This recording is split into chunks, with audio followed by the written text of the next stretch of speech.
When love ends, people expect sadness. They expect pain.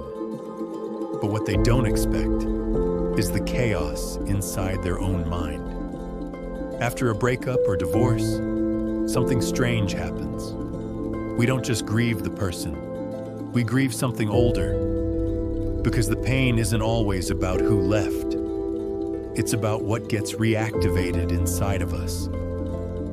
When my own marriage ended, I thought the pain was about losing her.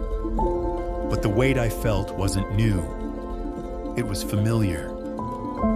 It belonged to years before this relationship even started.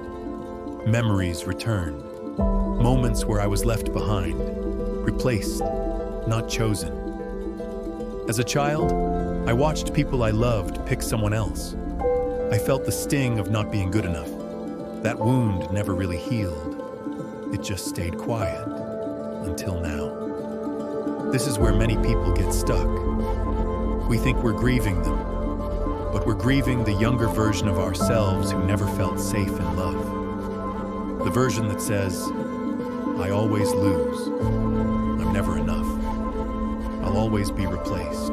And every new heartbreak becomes proof that these old stories were true. The mind becomes its own torturer. We imagine our ex with someone else. We replay imaginary scenarios.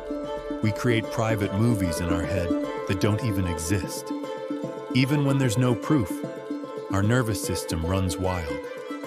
Because it believes that if we can prepare for the worst, maybe we won't be hurt again. But instead, we live in constant fear. Always defending against pain that hasn't even arrived. This is not weakness. This is biology. When you're going through this, your brain is trying to protect you. It's just using broken tools. Old tools built when you were young and powerless. And here's where healing begins. Not by fighting the pain, not by denying it, but by seeing the real wound underneath. You're not grieving your ex.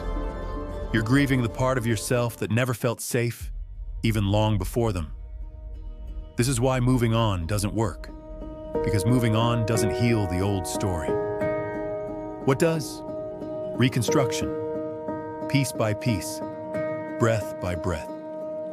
Learning to sit with discomfort, not run from it. I had to learn this myself. The story wasn't about who left me.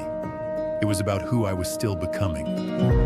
The pain was real, but it wasn't permanent. It was simply showing me where my healing had to begin. The healing isn't fast. It isn't perfect. But the truth is this.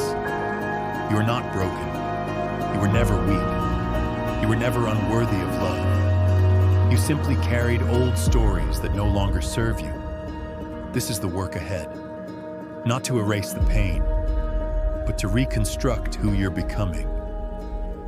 This is the Mosaic of Becoming, and your healing has already begun. Subscribe for the full healing series. Episode 2, Understanding Your Nervous System and Triggers.